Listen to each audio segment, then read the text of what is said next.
Jadi masalah gaji ini sering sekali menjadi perdebatan, khususnya bagi orang-orang yang sudah berumah tangga. Di lingkungan rumah, di lingkungan perkantoran, di dunia kerja, masalah gaji ini sering sekali menjadi pembahasan. Antara gaji ini dipegang suami atau diserahkan kepada istri seutuhnya. Saya ada cerita menarik, mungkin bukan fenomena baru. Ini adalah fenomena lama yang sejak dulu memang sudah terjadi. Dan sampai kapanpun permasalahan seperti ini akan terus berkembang, akan terus kita dengar dari generasi A sampai generasi Z. Jadi ada beberapa laki-laki ini yang posisinya sekarang menjadi suami, itu apabila membahas masalah penghasilan di kantor, dia selalu keberatan apabila uangnya langsung ditransfer ke rekening. Alasannya adalah karena yang memegang rekening dia bukan dia, tapi istrinya. Jadi kalau misalkan ada penghasilan tambahan di kantor yang itu ditransfer langsung ke rekening dia, dia selalu keberatan. Dia selalu meminta dalam bentuk cash.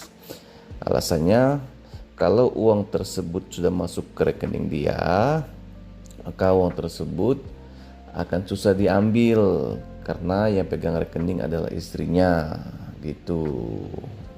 Maka yang berhak mendapatkan uang tersebut adalah istrinya, termasuk gaji-gajinya, semuanya dipegang istrinya. Nah, jadi saya tuh sering berdebat dengan teman-teman saya ini. Masalah gaji kalau menurut saya ya nggak usah terlalu diperdebatkan. Tentang masalah siapa yang pegang, suami yang pegang atau istri yang pegang. Sekarang kita coba hitung-hitung deh, saya bilang gitu kan.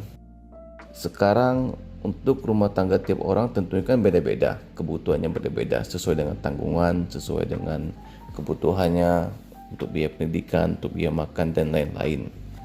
Kita anggap saja penghasilan itu 1 bulan 5 juta. Kebutuhan untuk hidup 5 juta atau mungkin bisa lebih dalam 1 bulan. Nah, terus karena kita merasa yang mencari uang, laki-laki merasa mencari uang, jadi kita juga merasa berhak atas uang itu. Iya, memang benar, kita laki-laki berhak atas uang itu. Tapi ingat, kita sebagai laki-laki juga mempunyai kewajiban untuk menafkahi anggota keluarga kita, baik itu istri dan anak-anak kita, termasuk untuk kebutuhan kita sendiri yang ada di rumah tangga. Kalau dirasa uang 5 juta, penghasilan 5 juta, sementara operasional yang dikeluarkan untuk kebutuhan di keluarga juga 5 juta, artinya kan nggak ada lebih, nggak ada uang lebih untuk kita pegang. Ya serahkan saja lah uang 5 juta itu kepada istri. Syukur-syukur nanti kalau istri ikhlas, ada uang sisa, itu bisa dikasih pegangan untuk suami.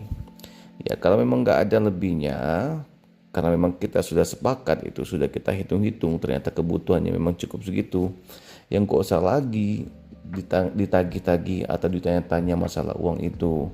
Karena untuk kebutuhan hajat pas-pasan, bagaimana kita mau memegang untuk simpanan kita, ya nggak bisa kalau begitu. Kalau begitu cara berpikirnya, hal-hal yang seperti ini akan selalu menjadi perselisihan antara suami dan istri karena penghasilan tadi tidak sesuai dengan kebutuhan hidup gitu. Nah, seandainya begini, coba kita berpikir terbalik. Seandainya penghasilan suami 10 juta per bulan, sementara kebutuhan untuk rumah tangga itu 5 juta. Artinya di sana ada selisih 5 juta. Nah, selisih 5 juta ini kan bisa kita bicarakan dengan pasangan kita. Apakah 5 juta ini, dari selisih ini misalkan saya butuh pegangan 3 juta untuk saya. Jadi 5 juta untuk kebutuhan rumah tangga, 2 juta untuk simpanan, 3 juta untuk pegangan suami.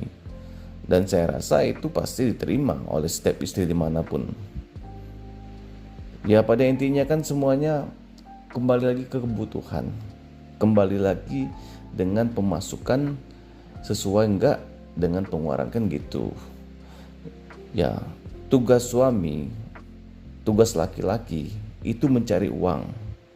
Dan memang Harusnya kita mencari uang. Kalau mau aman memang harus banyak uang, harus kaya. Kita bisa mencukupi kebutuhan keluarga, bisa memenuhi untuk kebutuhan pribadi kita bisa membantu orang tua, membantu keluarga, dan membantu orang-orang di sekitar kita, dan syukur-syukur bisa membantu orang sebanyak-banyaknya. Kan itu, kita sebaik-baiknya manusia memang harus banyak bermanfaat. Kalau memang manfaat itu bisa dihadirkan dari banyak uang, ya maka carilah uang sebanyak-banyaknya. Tapi bukan berarti menghalalkan segala cara untuk mencari sebanyak-banyaknya.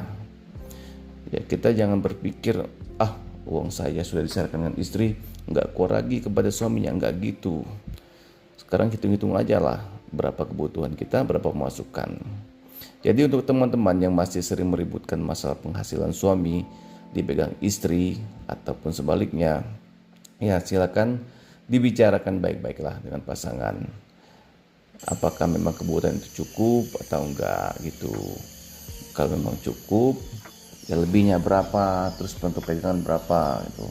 Jangan seolah-olah wanita itu semua harus saklek memegang uang suaminya, padahal semua itu kan bisa dibicarakan. Intinya adalah cari sebanyak-banyaknya uang. Kita senang, pasangan senang, dan keluarga senang. Pesan saya yang terakhir untuk suami-suami yang berada di luar sana, yang saat ini masih belum bisa mencukupi kebutuhan rumah tangganya, yang saat ini penghasilannya pas-pasan. Coba kalian belajar ikhlaskan dan bersyukur apa yang telah engkau berikan kepada keluarga kalian. Gak usah lagi kalian tanya-tanya duit yang gak seberapa kalian kasih dengan pasangan kalian. Kita sama-sama berdoa semoga kedepannya semuanya berubah menjadi lebih baik, baik secara material, hubungan, dan juga kedekatan kita dengan Sang Pencipta.